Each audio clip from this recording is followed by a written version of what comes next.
کہ ہماری ایک نظریے کی جنگ ہے.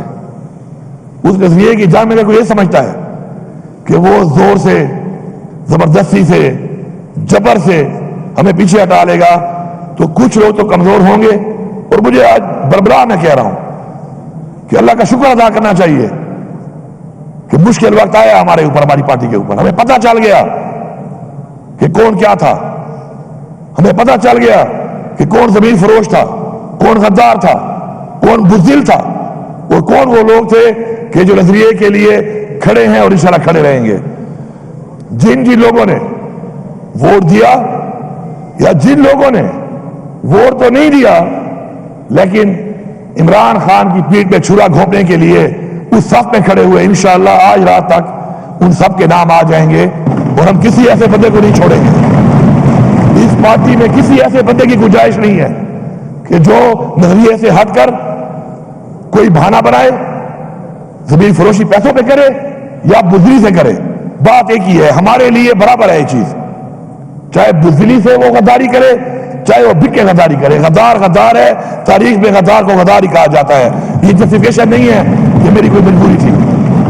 جو کہتا ہے کہ مجبوری تھی استعفیٰ دے دیتا، استعفیٰ دے دیتا نا. استعفیٰ کیوں نہیں دیا؟ ذاتی مفاد کے لیے جو لوگ اس عوام کو دھوکہ دے کر عمران خان کے نام پہ ووٹ لے کر، جو لوگ ذاتی مفاد کے لیے جنہوں نے اپنی وفاداریاں بدلی ہیں، انشاءاللہ قوم تو ان سے حساب لے گی ہی لے گی. ہم بھی حساب لیں گے ضرور. ہم ایسے چھوڑیں گے نہیں ان کو. اگر کسی کا یہ خیال ہے کہ بڑے آرام سے ہضم کر لے گا، انشاءاللہ اتنے آرام سے ہضم نہیں ہوگی. اور یہ جو جتنے ادارے ہیں جو فیصلہ ساز ہیں اس وقت، میں سب کو یہ پیغام دے رہا ہوں، بربلا یہ پیغام دے رہا ہوں کہ آپ جواب دہ ہیں ان چیزوں کا. ایسا نہیں ہو سکتا کہ آپ اس ملک میں جو بھی کریں آپ سے کوئی پوچھنے والا نہیں ہوگا. اور ایسا بھی نہیں ہو سکتا کہ آپ یہ سمجھیں کہ آپ سے کوئی سوال نہیں کرے گا. اور ایسا بھی نہیں ہو سکتا کہ آپ ہر ایک کا منہ بند کر لیں گے. ایسا نہیں ہے. ہر چیز کا ایک وقت مقرر ہے. انشاءاللہ ہماری یہ تحریک جاری ہے. اس وقت بھی ہمارا لیڈر عمران خان بے گناہ جیل میں ہے. جس طریقے سے اس غیر آئینی ترامیم کو پاس کرنے کے لیے اس ٹائم پیریڈ میں عمران خان سے ملاقات بند کی گئی، اس کو بالکل آئسولیشن میں لے جایا گیا، اور جو حرکتیں کی گئیں وہ بھی ہمارے دلوں میں بھی ہیں، ہمارے ذہنوں میں بھی ہیں، ہماری قوم کے بھی سامنے ہیں، اور انشاءاللہ ہم جواب مانگیں گے اس کا.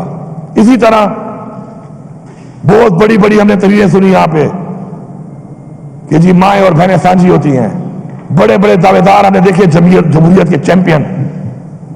لیکن جب ہماری طرف بات آتی ہے، عمران خان کی بہنوں کی بات آتی ہے، تو ایک بھی اپنے منہ سے ایک لفظ نہیں نکال رہا. یہ دوہرا معیار عوام کے سامنے آ چکا ہے. اس وقت بھی ہمارے دو پارلیمنٹیرین پروڈکشن آرڈر کے باوجود، ایک تو بے گناہ ہے، قید کیا ہوا ہے، پروڈکشن آرڈر کے باوجود آج اجلاس میں موجود نہیں ہے. آخر کس بنیاد پر ہمارا ایک کیبنٹ ممبر لیاقت خان اور ایک انور زیب خان ہمارا پارلیمنٹیرین پروڈکشن آرڈر کے باوجود نہیں آ رہا اس اجلاس میں؟ اس کے اوپر میرے خیال میں ہم سب کو ایک پیج پہ ہونا چاہیے. کوئی اگر وہاں بیٹھا یہ سمجھ رہا ہے کہ ہر وقت یہ ماحول رہے گا تو یہ تمہاری بھول ہے. کل آپ بھی ہو سکتے ہو. تو اس لیے حق کے لیے، سچ کے لیے، قانون کی بالادستی کے لیے، برابری کے لیے آواز اٹھاؤ. اور جو یہ آواز نہیں اٹھاتا وہ اپنے لیے وہ راستہ بنا رہا ہے، وہ اپنے لیے وہ گڑھا کھود رہا ہے. اس پہ بھی تو یہ سمجھ رہا ہے کوئی اور گر رہا ہے، لیکن وہ خود بھی اس میں گرے گا. اسی طرح ہماری پارٹی کے اعلیٰ خان سوادی صاحب، اس عمر میں ان کو گرفتار کر کے، پہلے بھی گرفتار کیا گیا، پھر گرفتار کیا ہوا ہے بغیر وجہ کے. ہمارے اس وقت ورکرز 88 کے اندر خامخواہ ڈال دیا گیا ہے. پیشی پہ جج صاحب نہیں آئے، جج صاحب چھٹی پہ چلے گئے. 100 ورکر کی پیشی ہے، وہاں پہ جج صاحب نہیں آئے، اس وجہ سے کوئی اور جج بھیج دیتے. کسی کے بچے کا کیا جیل میں کچھ دن زیادہ گزارنا کوئی اہمیت نہیں رہتا اسکول کے اندر؟ کیا ان ماؤں، ان بہنوں، ان والدین کے جو بچے ہیں یا کسی بچوں کے والدین ہیں جو اس وقت جیل میں ہیں بے گناہ، تو کیا ان کا ایک گھنٹہ یا ایک لمحہ یا ایک ہفتہ یا ایک دن کوئی اہمیت نہیں رکھتا؟ تو حیران ہوں آئی جی پنجاب صاحب، آپ کے پی ہاؤس میں تو بڑے دھڑے سے ریجا کے ساتھ پولیس صاحب گھس جاتے ہیں، ادھر بندہ آپ کہہ رہے ہیں غائب ہے، یہ آپ کی پرفارمنس ہے، استعفیٰ دو، گھر جاؤ، نہیں کر سکتے ہو تو گھر جاؤ۔ ڈاکہ مارنے کے لیے، گاڑیاں لوٹنے کے لیے، سامان لوٹنے کے لیے اس وقت تو آپ بڑے تیزیاں دکھاتے ہیں، اور یہاں پہ آپ کہہ رہے ہیں جی ہم ڈھونڈ رہے ہیں، پتہ نہیں چل رہا۔ اگر تمہارا بیٹا ہوتا، یہ تمہارا بھائی ہوتا تو پھر اسے پتہ چل جاتا، اور کل تمہارا بیٹا بھی ہو سکتا ہے، کل تمہارا بھائی بھی ہو سکتا ہے۔ میں سب کو پیغام دے رہا ہوں، چاہے سیاسی پارٹیاں ہیں، لیکن مجھے سمجھ نہیں آ رہی کہ اس ملک میں کس سوچ کے ساتھ اس ملک کو چلایا جا رہا ہے، کس سوچ کے حامل ہیں یہ لوگ، اور کس سوچ سے یہ سمجھ رہے ہیں کہ ہم تو اللہ معاف کرے وہ سمجھ رہے ہیں کہ ایسا ہی رہے گا ہمیشہ، یہ طاقت یا سب کچھ ان کے ہاتھ ایسا ہی رہے گا، اس ملک میں کوئی ایسا نہیں آ سکتا اوپر کہ جو ان سے پوچھے گا ان سے حساب لے گا۔ پھر جب حساب کی باری آتی ہے تو کوئی کان نس جاتا ہے، کوئی کان نس جاتا ہے، کوئی کان نس جاتا ہے۔ یہ ہماری تاریخ ہے، سب نسے ہوئے ہیں۔ پاکستان کو لوٹ کے، غلط فیصلے کر کے، غلط پالیسیاں کر کے، جانی اور مالی نقصان اس ملک اور ملک کی عوام کو دے کر پھر نس جاتے ہیں۔ ہم نے تو یہی رہنا ہے جناب اسپیکر، ہمارا یہ ملک ہے، تو جنہوں نے یہاں پہ رہنا ہے فیصلے ان کو کرنے دو۔ میری عوام سے یہ اپیل ہے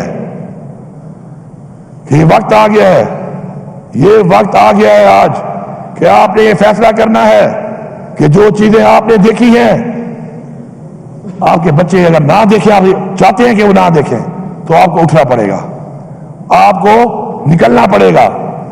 فیس بک پہ بیٹھ کر پوسٹ کر کے مزید انقلاب نہیں آتے، اب انقلاب ہے، اب فزیکلی آنا پڑے گا، آگے فزیکلی نکلنا پڑے گا، گنتی میں آنا پڑے گا کھڑا ہو کر۔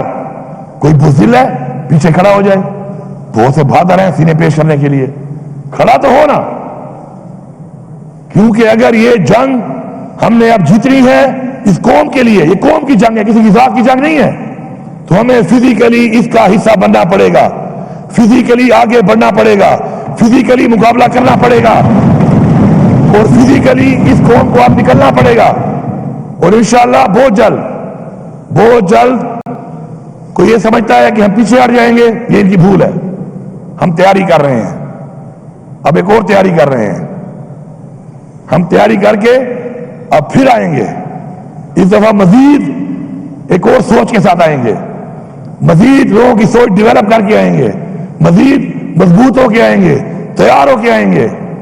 اور جب تک ہم اس قوم کی جنگ، حقیقی آزادی کی جنگ میں فتح حاصل نہیں کرتے، ہم وہ پشتوں میں کہتے ہیں نا، یا بسر ماتا ہو یا بغیر ماتا ہو، یا ہم اپنے سر تلوائیں گے، اور یا ہم یہ غرور کا پہاڑ ہم توڑیں گے انشاءاللہ۔